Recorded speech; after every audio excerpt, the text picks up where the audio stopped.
નમસ્કાર, સ્વાગત છે આપનું હવે રાજકોટમાં. જોઈએ આજના ટોપ 10 ન્યૂઝ. રાજકોટ મહાનગરપાલિકાની આધાર કેન્દ્રમાં લાગી લાંબી લાઈનો, લોકો થયા હેરાન પરેશાન. રાજકોટમાં પેપ્સીનું ઉત્પાદન કરતા આબાદ ગૃહ ઉદ્યોગમાં દરોડા, પ્લાસ્ટિક પેકિંગમાં કરાઈ હજારો પેપ્સી નાશ. સોનાના ભાવમાં તોફાની તેજી, 10 ગ્રામનો ભાવ પહોંચ્યો 68,000 ને પાર. રાજકોટમાં બ્રિજ ઉપર કાર ચાલકે બાઇકને લીધી અડફેટે, આધેડનું ઘટના સ્થળે જ મોત.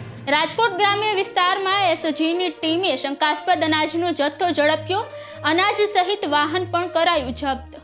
ધંધાકીય વર્ષના અંતે આરબીઆઈએ આપી મહત્વની સૂચના, 31 માર્ચે રવિવારે પણ બેંકો રાબેતા મુજબ રહેશે ચાલુ.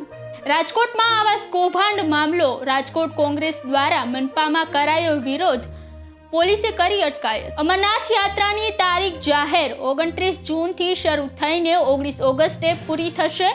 15 એપ્રિલથી શરૂ થશે રજીસ્ટ્રેશન.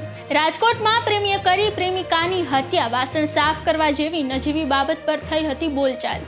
રાજકોટનું તાપમાન 40.3 ડિગ્રીએ પહોંચ્યું.